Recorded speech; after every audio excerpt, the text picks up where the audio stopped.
Faiz, setahun setengah lepas, aku rasa hari-hari Kurniawan Dwi Yulianto dia menghabiskan masa dia dengan melatih pemain-pemain seperti Elton Linus, Mafri Balang, Sadar Ramdhani. Rawilson Batuil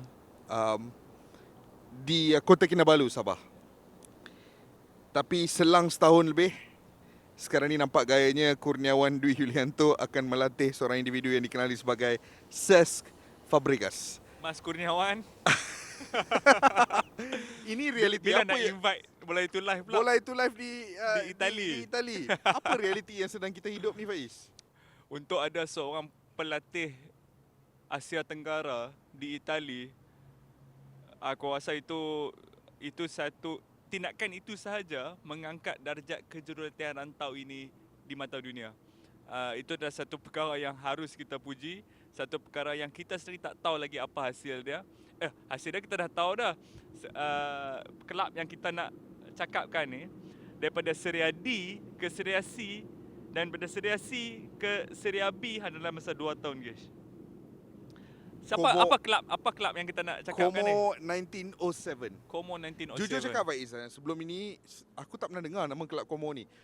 Aku pernah dengar tempat nama Como tu. Wah, tempat tu sangat cantik. Tempat tu, and the only reason I knew Majestic. Como kerana itu adalah antara lokasi paling cantik dalam dunia. Yeah. Tasik Como, the Como Lake. Di dalam wilayah Lombardi. Ya, and dia pun dekat dengan border Itali dengan negara-negara lain kan. Como tu adalah sebuah region yang di mana ada orang-orang Itali tapi juga ada orang-orang Perancis yang berbahasa Itali dan kemudian ada orang Switzerland yang berbahasa. So it's a mixture of different cultures dekat Como tu. And that's the only reason aku pernah kenal Como selama ni. Sebab aku tak pasti kalau Como ada LRT lah. Tapi Como ada satu scenic train route. Pemandangan yang luar biasa sekiranya kita mengambil kereta api ke Como. That's the only reason I knew Como prior to this. Tapi baru-baru ini ada berita yang mengatakan bahawa Como telah bersetuju untuk menandatangani Cesc Fabregas daripada Monaco. Statement signing. Ada berapa pemain bintang di Serie B? Yang aku tahu di Parma ada Roberto Inglese. Ada Buffon Buffon masih lagi ada kah? Buffon rasa masih lagi. macam Asal masih masih lagi lagi main, dia belum lagi besar. Ada Gianluigi Buffon dan sekarang ni ada Cesc Fabregas. Macam aku cakap tadi, ada Parma, ada beberapa lagi klub yang dahulu dia main di Serie A, sekarang dia main di Serie B. Level of competitiveness juga masih lagi tinggi di sana. Yang paling penting sekali, Cesc Fabregas bukan sahaja datang sebagai pemain yang akan bermain saja. Aku quote dia sangat teruja dengan projek yang dilakukan oleh Como ni.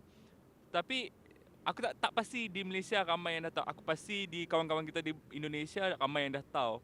Sebenarnya teraju utama dalam projek tersebut, kepala dia, mastermind dia, ada di negara jiran kita di Indonesia, Kish. Adik-beradik Adik-beradik. Robert Hartono dengan adik dia siapa? Michael Hartono.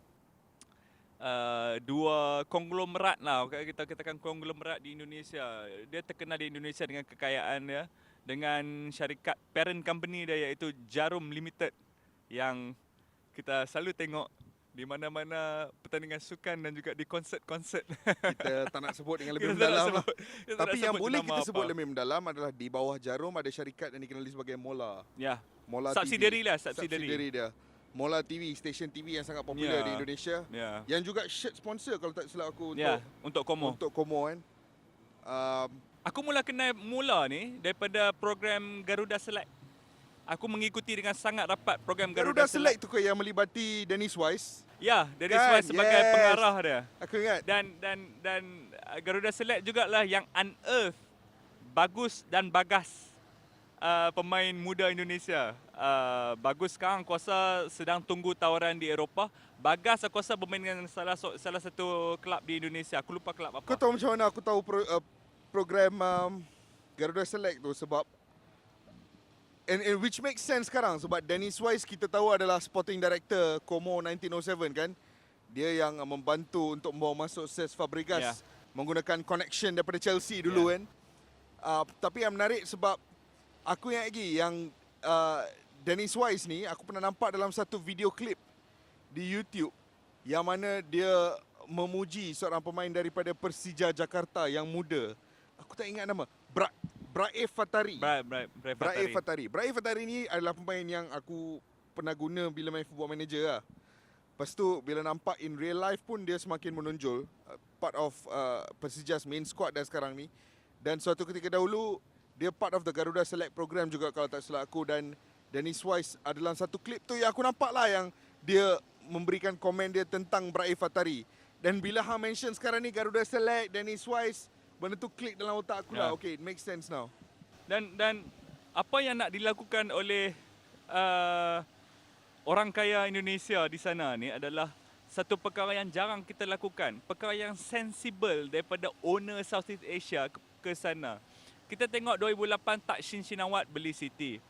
Tetapi dia beli City dan apa yang dilakukan adalah sama dengan apa yang orang kaya lain lakukan. Beli pemain bintang, bla bla bla, cuba untuk mendapatkan kejuaraan di situ sahaja. Kita tengok pula Vincent Tan, Tan Sri Vincent Tan berjaya group dengan pasukan Cardiff City. Dia pergi Cardiff City, dia ubah colour club. Kan benda-benda yang hang tak akan, yang hang boleh jangkakan daripada orang kaya, tapi hang tak jangkakan orang kaya yang tahu pasal bola sepak lah kan. Tapi ini lain. Salah satu sebab kenapa Cesc Fabregas tertarik ke sana adalah kerana Jarum Group melalui Mola ini nak buat Como ni sebagai hub pemain-pemain yang berpotensi daripada Indonesia. Maknanya mereka dah ada HQ di sana. Tinggal lagi pemain-pemain muda di sini kalau nak polish hantar ke sana untuk mendapatkan pengalaman Eropah, untuk mendapatkan pendidikan bola sepak yang baik, semuanya di sana. Ini aku tak pernah tengok orang kaya daripada Southeast Asia buat benda ni. Mola adalah konglomerat pertama yang buat perkara ni di sana. Hasilnya kita masih tak tahu, tetapi apa yang aku pasti, ini meningkatkan keterujaan kita sebagai peminat bola sepak di Southeast Asia, Kish.